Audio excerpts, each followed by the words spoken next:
وسلام على عباده الذين اصطفى أما بعد فقد قال الله تعالى في كلامه المجيد وفرقانه الحميد أعوذ بالله من الشيطان الرجيم بسم الله الرحمن الرحيم يوم تبيض وجوه وتسود وجوه فأما الذين اسودت وجوههم وكفرتم بعد إيمانكم فذوقوا العذاب بما كنتم تكفرون وأما الذين ابيضت وجوههم ففي رحمة الله هم فيها خالدون وقال رسول الله صلى الله عليه وسلم قال الله تعالى ابن آدم إنك لو لقيتني بقراب الأرض خطايا ثم لقيتني لا تشرك بي شيئا لأتيتك بقرابها مغفرا وأيضا قال النبي صلى الله عليه وسلم من كانت الآخرة همه جعل الله غناه في قلبه وجماله شملا وآتته الدنيا وهي راغما ومن كانت الدنيا همه جعل الله فقره بين عينيه وفرق عليه شملا ولم يته الدنيا إلا ما قدر له أو كما قال عليه الصلاة والسلام وقال تعالى في شان حبيبه صلى الله عليه وسلم إن الله وملائكته يصلون على النبي يا أيها الذين آمنوا صلوا عليه وسلموا تسليما সকলে মুহাব্বতের সাথে দুরূদ শরীফ পড়ি আল্লাহুম্মা সাল্লি আলা মুহাম্মাদ ওয়া আলা আলি মুহাম্মাদ কামা সাল্লাইতা আলা ইব্রাহিম ওয়া আলা আলি ইব্রাহিম ইন্নাকা হামিদুম মাজিদ আল্লাহুম্মা বারিক আলা মুহাম্মাদ ওয়া আলা আলি মুহাম্মাদ كما باركت على إبراهيم وعلى آل إبراهيم إنك حميد مجيد أستغفر الله الذي لا إله إلا هو الحي القيوم وأتوب إليه সবাই পড়েন আস্তাগফিরুল্লাহ আল্লাযী লা ইলাহা ইল্লা হুয়াল হাইয়ুল কাইয়্যুম وأتوب إليه لا حول ولا قوة إلا بالله العلي العظيم الحمد لله বারাইয়ারা রহিমা আক্তার নুরানি হাফিজি মাদ্রাসা ও এতিমখানা বেলকাঠির জালুকাঠি সদর জালুকাঠির উদ্যোগে ইসলাহি মাহফিল এর সম্মানিত সভাপতি হযরত উলামা ইকরাম আমার মুরব্বিয়ানে আযম দূর দূরান্ত থেকে আগত সকল স্তরের তৌহিদি জনতা ভাইরা আমার আল্লাহ পাকের দরবারে অসংখ্য অগণিত প্রশংসা যে আল্লাহ পাক রব্বুল আলামিন আপনাকে আমাকে দুনিয়ার সকল প্রকারের ব্যস্ততা থেকে মুক্ত করে বালা মুসিবত থেকে হেফাজত করে হাসপাতালের বেডে শোয়াই থাকা থেকে আল্লাহ তাআলা আপনাকে আমাকে ভালোবেসে হেফাজত করে এই দ্বীনি জলসায় বেহেশতের বাগানে যে আল্লাহ পাক আপনাকে আমাকে আসার ও বসার তৌফিক দান করলেন কোরআন ও হাদিস থেকে দুই একটি কথা বলা ও শোনারও তৌফিক দিলেন এজন্য সকলে আমরা অন্তরস্থল থেকে শুকরানা স্বরূপ বলি আলহামদুলিল্লাহ আর একটু জোরে বলি আলহামদুলিল্লাহ লাভ না লস আপনারা যারা আসছেন আমরা কি লাভে আছি না লসে আছি মনে হয় যারা আসে নাই তারা লাভে আছে, আমরা লসে পড়ছি।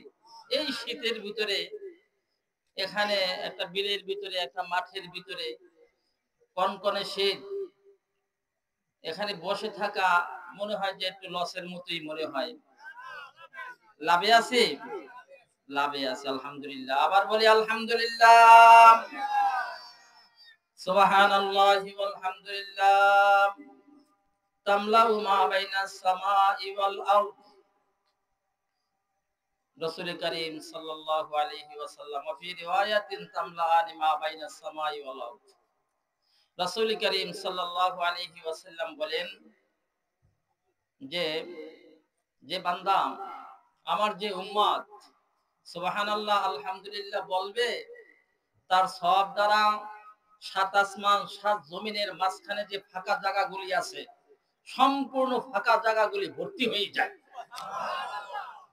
বোঝেন নাই মনে হয়, আরে আর উচ্চ স্বরে হইতো। রাসূল বলেন আসমান জমিন, সাত আসমান সাত জমিনের মাঝে যে ফাঁকা জায়গাগুলি আছে, এই ফাঁকা জায়গাগুলি যে বান্দা যে উম্মত সুবহানাল্লাহ আলহামদুলিল্লাহ বলে, তার সব দ্বারা এই ফাঁকা জায়গাগুলি ভর্তি হয়ে যায়। সুবহানাল্লাহ সুবহানাল্লাহ। রাসূল করিম সাল্লাল্লাহু আলাইহি ওয়াসাল্লাম বলেন, উম্মত তুমি জানো না, আমি রাসূল যা জানি তোমরা তা বোঝো না, জানো না।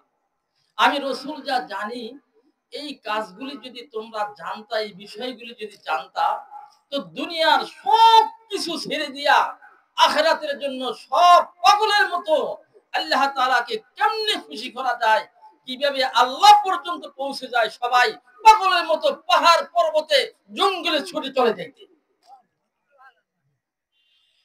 বুঝেন নাই? আমি রাসূল যা জানি।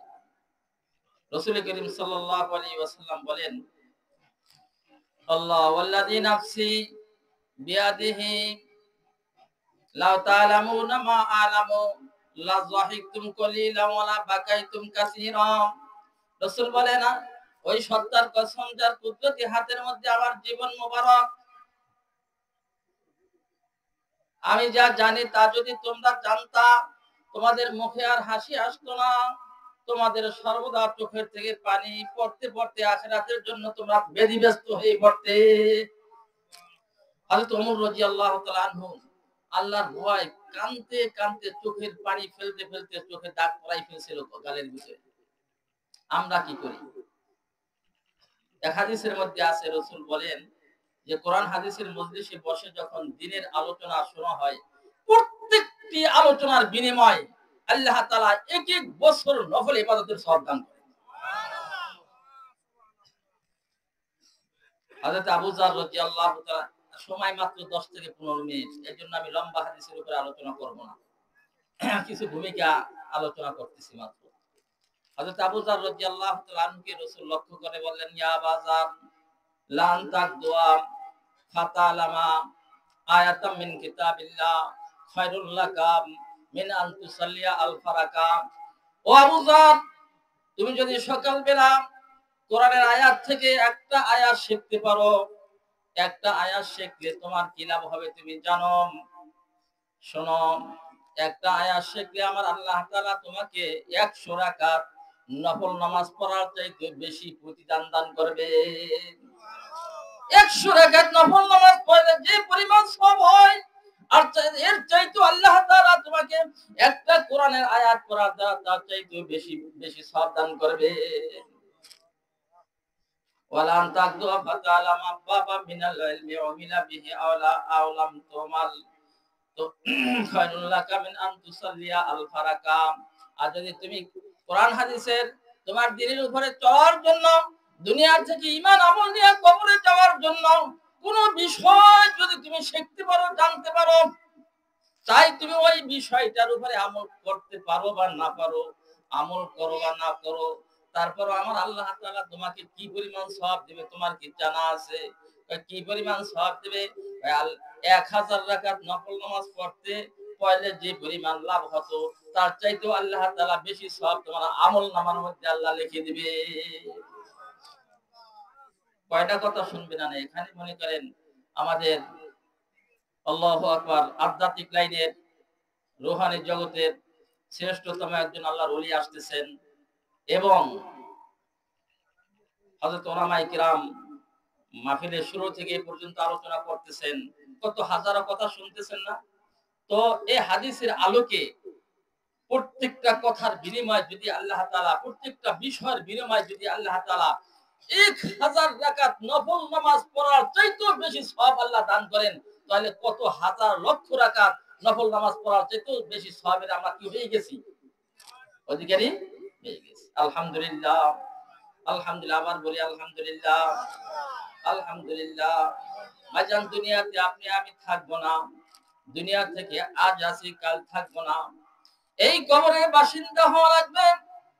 কিন্তু কবরে যে ঈমান আমল নিয়ে যেতে পারবে, তার জন্যই কবর হবে একটা জান্নাতের বাগান।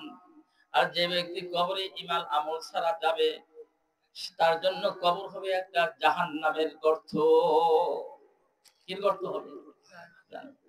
এজন্য রাসূল করিম সাল্লাল্লাহু আলাইহি ওয়াসাল্লাম বলেন, মান কানা আতিল আখিরাতু হাম্মা, যে ব্যক্তির চিন্তা, যে ব্যক্তির ফিকির শুধু আখিরাত আখিরাত হবে, আখিরাত ছাড়া কিছুই বোঝে না, জালাল্লাহু গিনাহু ফি কলবি, আল্লাহ তাআলা তার অন্তরকে আল্লাহ তাআলা ধনী বানাই দিবেন। সুবহানাল্লাহ বলেন না? আল্লাহ তাআলা তার অন্তরকে ধনী বানাই দিবেন। সাহাবায়ে কিরাম 2 দিন 3 দিন, নবী আলাইহিস সালাতু ওয়াস সালাম মাসকে মাস, 2 মাস আড়াই মাস পর্যন্ত ঘরে চুলায় আগুন জ্বলতো না, কিন্তু আল্লাহ তাআলা তাদের ভিতরে কোনোদিন তাদের চেহারার ভিতরে অভাবের ছাপ পড়তো না, তাদের ভিতরে কোনো মুহতাজি বা দরিদ্রতার ভাব তাদের চেহারায় ফুটে উঠতো না। তারা রাজপুত্রের মতো চলতো। আল্লাহ তাআলা যে ওয়াদা করেছেন, যারা আমি আল্লাহ তাআলার আখিরাতের চিন্তা করবে, আখিরাতের ফিকির অন্তরে রাখবে, আমি আল্লাহ তাআলা তাদের অন্তরকে ধনী বানাই দিব। অন্তর কি বানাই দিবেন? আল্লাহ ধনী বানাই দিবেন। কোন অভাব তার কাছে মনে হবে না। ঘরের ভিতরে স্বামী স্ত্রী উভয় যার আল জিনসি আমির আল জিনস, আপনি যদি আল্লাহ ওয়ালা হন, আপনার স্ত্রী আল্লাহ ওয়ালা হবে। আপনি যদি আল্লাহ ওয়ালা হন, আপনি যদি নামাজি হন, আপনি যদি রোজা রাখেন, আপনি যদি আল্লাহকে চেনেন, আপনার সন্তান রোজাদার হবে। হবে কি হবে না? আপনার সন্তান রোজাদার হবে, আপনার সন্তান নামাজি হবে। আপনার আপনার মুখে যদি দাড়ি থাকে, আপনার সন্তানের মুখেও দাড়ি থাকবে। আপনি যদি বিনামাজি হন, টিভির পর্দা উঠাইয়া টিভির দিকে চাই থাকেন, আপনার সন্তানও টিভির পর্দা উঠাইয়া টিভির দিকে যাবে, আপনার স্ত্রীও যাবে, আপনার পরিবার সবাই বেদিন হয়ে যাবে। ঠিক না বেঠিক? আমি যেমন, আমার অধীনস্থে যারা থাকবে তারাও তেমন হবে। আমি যেমন হব, আমার অধীনস্থে যারা থাকবে তারাও তেমন হবে। আমি যদি আল্লাহ ওয়ালা হতে পারি, আমার অধীনস্থে যারা চলবে তারাও আল্লাহ তাআলা তাদেরকে আল্লাহ ওয়ালা বানাই দিবেন। কি বানাই দিবেন? এজন্য রাসূল করিম সাল্লাল্লাহু আলাইহি ওয়াসাল্লাম বলেন যে তোমার অন্তরকে আল্লাহ ধনী বানাই দিবেন এবং দুনিয়ার যত সমস্যা আছে সকল প্রকারের সমস্যার সমাধান আমার আল্লাহ তাআলা করে দিবেন। সব সমস্যা আল্লাহ সমাধান করে দিবেন। এবং দুনিয়া আসবে, তুমি দুনিয়া নিতে চাবা না, কিন্তু দুনিয়া তোমার পায়ের উপরে পড়বে, আসে যে অবস্থায় অপদস্থ অপমানিত হইয়া পায়ের উপরে পড়বে। আমাদের এক আকাবের রশিদ আহমদ গং, খেয়াল করবেন, যেহেতু অল্প সময়ের জন্য আমি অল্প কথাই শেষ করে দেব ইনশাআল্লাহ। রাসূল করিম সাল্লাল্লাহু আলাইহি ওয়াসাল্লামের এই হাদিসের আলোকে আমাদের রশিদ আহমদ গঙ্গোহী রহমাতুল্লাহ আলাইহি, রশিদ আহমদ গঙ্গোহী রহমাতুল্লাহ আলাইহি পীর হলেন আমাদের কারি উজানির পীর সাহেব কারি ইব্রাহিম সাহেব রহমাতুল্লাহ আলাইহির পীর। আর কারি ইব্রাহিম সাহেব রহমাতুল্লাহ আলাইহি হলো আমাদের চরমনায় মরহুম ইসহাক রহমাতুল্লাহ আলাইহির পীর। ইসহাক রহমাতুল্লাহ আলাইহি মরহুম ফজলুল করিম রহমাতুল্লাহ আলাইহির পীর হলো যে কে? তার বাবা। তার বাবার পীর হলো যে কারি ইব্রাহিম সাহেব। কারি ইব্রাহিম সাহেবের পীর হলো রশিদ আহমদ গঙ্গোহী রহমাতুল্লাহ আলাইহি। যখন উনি মাদ্রাসায় পড়তেছেন, তো ওই চিরা ফাটা জামা, তালি দেওয়া জামা, কেমন পোশাক আদি নাই, শীতের সময় দেখে যে ভালো একটা গেঞ্জিও গায়ে নাই, পোশাক আদি একবারে চিরা ফাটা। তো এক আল্লাহওয়ালা তার সামনে এসে বলতেছে, বাবা বাবা তোমাকে আমি একটা বিদ্যা শিক্ষা দেব, মনে হয় তুমি গরিব মানুষ, এই বিদ্যাটা যদি আমার কাছ থেকে শিখে নাও তো তোমার জীবনে আর অভাব হবে না। কি শিখাবেন, আমার তো সময় নাই। দাঁড়াও, আমি স্বর্ণ বানাইতে জানি, আমি তোমাকে স্বর্ণ বানাই দেখাই দিই, এই দোয়া পরে তুমি ফুলতে পারো, স্বর্ণ হয়ে যাবে। আচ্ছা, আপনি দেবেন যখন। একটা পাথর আনছে, পাথরে দোয়া করে ফুলতেছে, স্বর্ণ হয়ে গেছে। তো রশিদ আহমদ গঙ্গোহী রহমাতুল্লাহ আলাইহি বললেন, তুমি এই পাথর, এই স্বর্ণ দিয়েই তোমার লেখাপড়ার জীবন কেটে যাবে, এটা বাজার নিয়ে বিক্রি করে পোশাক আদি তোমার যা প্রয়োজনীয়, যা কিছু প্রয়োজন সবকিছু তুমি কাটাই নিতে পারবা। তো রশিদ আহমদ গঙ্গোহী রহমাতুল্লাহ আলাইহি তিনি গেলেন মাদ্রাসায় যাইয়া লেখাপড়া করে, তার থাকার স্থানে যাওয়ার পরে বিছানা জাগাইয়া পকেট থেকে বের করে স্বর্ণের ডলারটা বালিশের তলে রেখে দিয়েছে। কোথায় রাখছেন? বহুদিন হয়ে গেছে, ওই স্বর্ণের কথা তার মনে নাই, স্বর্ণের দিকে তার খেয়াল নাই। আবার ওই চিরা ফাটা জামা গায়ে দিয়া একজন অভাবী ছাত্রের মতো মাদ্রাসায় আসা যাওয়া করে। ওই দরবেশ, ওই আল্লাহওয়ালা তার সামনে এসে দাঁড়ালো, দাঁড়াই বলতেছে, বাবা তোমাকে তো অভাব দূর হওয়ার জন্য আমি তোমাকে তো একটি জ্ঞান, একটি বিদ্যা শিক্ষা দিয়েছিলাম, এবং তোমাকে তো আমি স্বর্ণের দলা একটা বানাইয়া দিয়েছিলাম, ওইটা বিক্রি করে তো তোমার এই অভাব থাকতো না। হুজুর, তা আমার তো মনেই নাই, আমি লেখাপড়ার ব্যস্ততার ভিতরে আমার ওই দিকে আর কোনো চিন্তা বা খেয়াল নাই, তো আজকে তোমাকে মনে করাই দিলাম, তুমি এটা করে নিও। ঠিক আছে, গেছে। যাওয়ার পরে আবার সেই ওই স্বর্ণের ডলার কথা তার মনে নাই। ওদিকে তার এলেমের পিছনে সময় দিতে দিতে তার ভিতরে এমন আত্মতৃপ্তি এসে গেছে যে এলেমের কিতাবের পিছনে যখন বসে, কিতাব নিয়ে বসে, তখন দুনিয়ার খেয়াল থাকে না। আল্লাহ তাআলা নূর এসে তার কলিজা ভরে যায়, অন্তরটা নূরানি হয়ে যায়। দুনিয়ার মোহাব্বত, দুনিয়ার ভালোবাসা তার অন্তরের মধ্যে আর আসে না। ভালো একটা জামা পরে, ভালো একটা পোশাক পরে, এদিকে তার কোনো খেয়াল নাই। আমার আল্লাহকে কিভাবে খুশি করব, আমার ভিতরে কোরআন হাদিসের ইলম কিভাবে আসবে, এই ব্যস্ততার মধ্যে তার দিনটা 24 ঘন্টা কেটে যায়। আবার একদিন দেখা হইছে, দেখা হওয়ার পরে বলে, কি বাবা তোমার কি খবর? কয়, বাবা রে, ওই স্বর্ণের খবর আমার নাই, আমি যে অবস্থায় আছি আমাকে এই অবস্থায় থাকতে দেন, আমার দুনিয়ার দিকে কোনো খেয়াল নাই। আমার আল্লাহ আমাকে যে অবস্থায় রাখছে, এই অবস্থার মধ্যে আমি শান্তি পাই। আমি টাকা পয়সা দিয়ে কি করব? টাকা পয়সা আমার প্রয়োজন নাই। এজন্য রাসূলুল্লাহ সাল্লাল্লাহু আলাইহি ওয়াসাল্লাম বলেন, বলেন নবী সাল্লাল্লাহু আলাইহি ওয়াসাল্লাম, আল্লাহ তাআলা ইবনে আদম লাওয়ান্না আবিদি আতাউনি লা আতাইতুহুল মাতারা বিল্লাইলি, লা আতাইতুহুল মাতারা বিল্লাইলি ওয়া আতলাতু আলাইহিমুশ শামসা বিন-নাহার ওয়া লাম উসমিহুম সাওতার রাদিব। রাসূলুল্লাহ সাল্লাল্লাহু আলাইহি ওয়াসাল্লাম বলেন যে আল্লাহ তাআলা হাদিসে কুদসিতে আল্লাহ বলতেছেন, লাওয়ান্না আবিদি, যদি আমার বান্দারা আতাউনি, আমি আল্লাহ তাআলার আনুগত্য করতাম, লা আতাইতুহুল মাতারা বিল-লাইল, দিনের বেলা কোনদিন তাদের আয় রোজগারে, সংসারের উপার্জন করতে, চলাচল করতে কষ্ট হবে, আমি আল্লাহ তাআলা দিনের বেলা বৃষ্টি দিয়া তাদেরকে কষ্ট দিতাম না, উপার্জন করতে তাদের সমস্যা হয়ে যাবে, দিনের বেলা বৃষ্টি দিতাম না, আমি আল্লাহ তাআলা তাদের উপকার অর্থে রাত্রে বৃষ্টি বর্ষণ করাতাম। দিনের বেলা আমি আল্লাহ তাআলা সূর্য উদিত করতাম, রাত্রে বৃষ্টি দিতাম, ওয়ালা মুসমিহুম সাওতার রাদে, এবং আমি আল্লাহ তাআলা কোনদিন তাদের এই যে আকাশে যে মেঘের গর্জনি হয়, ঠাড়া পড়ে না, এই ঠাড়ার শব্দ পর্যন্ত আমি আমার বান্দাদেরকে কোনদিন শোনাতাম না। সুবহানাল্লাহ বলবেন না? ঠাড়ার শব্দ পর্যন্ত শোনাতাম না। ঠাড়া ফালাইয়া আমার বান্দাদেরকে মেরে ফেলা তো দূরের কথা, এই ঠাড়ার গর্জনি পর্যন্ত আমার বান্দাদেরকে আমি শোনাতাম না। কিন্তু আমার বান্দারা আমি আল্লাহ তাআলার ইবাদত বাদ দিয়া দুনিয়ায় লিপ্ত হওয়ার কারণে তাদের উপরে আসমান থেকে বিভিন্ন বালা মুসিবত আসতে থাকবে। এজন্য আমার ভাইরা, আমার বাবাজিরা, আমার জীবনকে আমাকে পরিচালনা করতে হবে মুহাম্মদুর রাসূলুল্লাহ সাল্লাল্লাহু আলাইহি ওয়াসাল্লামের তরিকায়। কার তরিকায়? মুহাম্মদুর রাসূলুল্লাহ সাল্লাল্লাহু আলাইহি ওয়াসাল্লামের তরিকায়। দেখেন, আল্লাহ তাআলা আজকে এখানে যে আমাকে আপনাকে বসার তৌফিক দিলেন, কি কারণে দিলেন? এই মাদ্রাসার বরকতে। কার বরকতে? মাদ্রাসার বরকতে না? আজকের মাদ্রাসা আপনারা করছেন, এলাকাবাসীর জন্য ধন্যবাদ।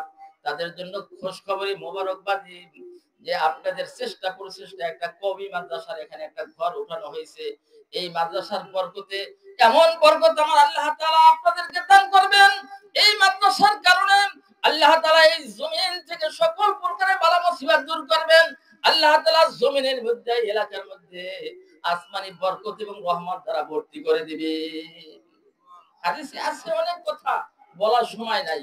এজন্য আমি বলতেছি আমার ভাইরা, আমার বাবাজিরা, এই মাদ্রাসার পিছনে যদি আপনি খাটেন, আল্লাহ তাআলা এই মাদ্রাসার পিছনে আপনি খাটার কারণে একটা বাস আপনি এনে দিলেন, অথবা একটা গর্ত করে দিলেন, একটা টাকা এনে দিলেন, অথবা এই মাদ্রাসার পিছনে আপনার মেহনতের দ্বারা মাদ্রাসার একটা টিনের ব্যবস্থা করে দিলেন, তাও পারলেন না মাদ্রাসায় একটা ছাত্রের ব্যবস্থা করে দিলেন, তাও পারলেন না মাদ্রাসার সাথে আপনার অন্তরঙ্গ ভালোবাসা আছে। কিয়ামতের ময়দানে আল্লাহ তাআলা বান্দাকে জাহান্নামের আগুন থেকে মুক্তি দেওয়ার জন্য বিভিন্ন ওসিলা খুঁজবেন, বিভিন্ন ওসিলা খুঁজবেন। দেখেন বুখারী শরীফের, মুসলিম শরীফের হাদিসের মধ্যে আছে, যে হাদিসগুলো বলার সময় নাই, এই জন্য আমি অর্থটা বলতেছি। জাহান্নামীদেরকে জাহান্নামের সারিতে দাঁড় করানো হবে, জান্নাতীদেরকে জান্নাতীদের সারিতে দাঁড় করানো হবে। জাহান্নামীরা জাহান্নামীদের দিকে নিয়ে নেওয়া হবে, নিয়ে যাওয়া হবে, জান্নাতীদেরকে জান্নাতের দিকে নিয়ে যাওয়ার অর্ডার হবে। হঠাৎ করে একজন জাহান্নামী একজন জান্নাতীকে দেখে বলবে, ইয়া ফুলান আমা তারিফুনি ওয়াহাতুলাকা ওয়াজওয়ান, ও অমুক, ও আল্লাহর বান্দা, তুমি তো দুনিয়াতে বসে এক ওয়াক্ত নামাজের জন্য ব্যতিব্যস্ত হয়ে পড়ছিলা, ওযু করার জন্য ওযুর পানি পাইতেছিলা না, তখন আমি তোমাকে ওযুর পানির ব্যবস্থা করে দিয়েছিলাম, ওই ওযুর পানি দিয়া তুমি নামাজ পড়েছিলা, ওই তোমার বিপদ তোমার চিন্তাকে আমি ওযুর পানি দিয়া দূর করেছিলাম। আজকে আমি মহা বিপদের মধ্যে পড়েছি, জাহান্নামে যাওয়ার অর্ডার হয়ে গেছে, আমি তো জাহান্নামের দিকে যাইতেছি। ও বান্দা, ও আল্লাহর বান্দা, তুমি একটু চেষ্টা করে দেখো, আল্লাহর কাছে সুপারিশ করে দেখো নি আল্লাহ তোমার বদৌলতে আমাকে জাহান্নামের আগুন থেকে মুক্তি দেননি। হাদিসের মধ্যে আছে রাসূলুল্লাহ সাল্লাল্লাহু আলাইহি ওয়াসাল্লাম বলেন, ওই সময় আল্লাহ তাআলার দরবারে বান্দা হাত উঠাই বলবে, মাবুদ গো, তোমার নামাজ পড়ার জন্য, তোমার ইবাদত করার জন্য আসলে আমি পানি পাচ্ছিলাম না, তোমার এই বান্দা আমাকে পানির ব্যবস্থা করেছিল, ওই পানি দিয়ে ওযু করে আল্লাহ তোমার দাসত্ব গোলামির মধ্যে আমি দাঁড়াই গিয়েছিলাম, আজকে আর বান্দা বিপদে পড়ছে, ও মাবুদ গো, তোমার বান্দাকে তুমি maaf করে দাও, আমার সঙ্গে তুমি তাকে জান্নাতে পাঠাই দাও। রাসূলুল্লাহ সাল্লাল্লাহু আলাইহি ওয়াসাল্লাম বলেন, আল্লাহর কাছে সুপারিশ করার সাথে সাথে যে আল্লাহ এমন দয়াবান, এমন দয়ালু, এমন ক্ষমাশীল, আল্লাহ তাআলা বলবেন, তাই তোমার উপরে এত দয়া করছে আমার ইবাদত গোলামের জন্য, আমি তাকে জাহান্নামে দিব, এটা হতে পারে না, এটা আমার কুদরতের শানের খেলাফ, আমি আল্লাহ তাআলা ওকে maaf করে দিলাম, ওকে তোমার সাথে জান্নাতে নিয়ে যাও। গভীর রাতে ইমরাতিন মুমিনাতিন, হাদিসের মধ্যে আছে রাসূলুল্লাহ সাল্লাল্লাহু আলাইহি ওয়াসাল্লাম বলেন, একজন বেশ্যা নারীকে maaf করে দেওয়া হয়েছে, একজন বেশ্যা নারীকে maaf করা হয়েছে। কেন? কি কাজ করছে? যে একটা কুকুরকে পানি পান করাইছে, কুকুরের পাশে ঘুরতেছে, এই কুকুরের পাশে ঘোরার পরে উনি দেখে বুঝতে পারছে যে এই কুকুরের পিপাসা লাগছে পানি পান করার জন্য। দেখেন ওই বেশ্যা নারী অর্থ থেকে নিজের পায়ের মোজা খুলে, চামড়ার মোজা খুলে, ওনাকে রশি বানায় পানি উঠে কুকুরকে পান করাবার পরে দেশে যে আসমানের দিকে উঠে কুকুর জানে কি বলতেছে, আল্লাহ তাআলা ওই যুগের ওলি বা ওই যুগের নবীর কাছে ওহী পাঠাই দিলেন, আমার বান্দা, আমার নবী, আমার ওলি, আমার বান্দাকে জানাই দাও, আমার বান্দিকে জানাই দাও, এতটুকু খেদমতের কারণে আমি আমার বান্দির জীবনের গুনাহ maaf করে দিয়া আমার বান্দিকে আমি জান্নাতের দপ্তরে তার নামটা লিখে দিলাম। আরেক ব্যক্তি রাস্তা দিয়ে যাইতেছে, দেখি একটা ঢাল এভাবে আসছে, তো বলতেছেন মনে মনে, হায়রে এই ঢাল না যেভাবে রাস্তার উপর পড়ে আছে, মানুষ রাত্রিবেলা আসা যাওয়া করলে টাকলে কিন্তু অ্যাক্সিডেন্ট করবে, আমি বাড়ির থেকে একটা দাও এনে বা একটা কুড়াল এনে ঢালটা কেটে দিব, এতটুকু নিয়ত করছে। পরবর্তীতে উনি আসতে আর পারে নাই, উনি মৃত্যু হয়ে গেছে। আল্লাহ তাআলা তাকে এতটুকু নিয়ত করার কারণে জীবনের গুনাহ maaf করে দিয়া তাকে জান্নাতের ফয়সালা করে দিয়েছে।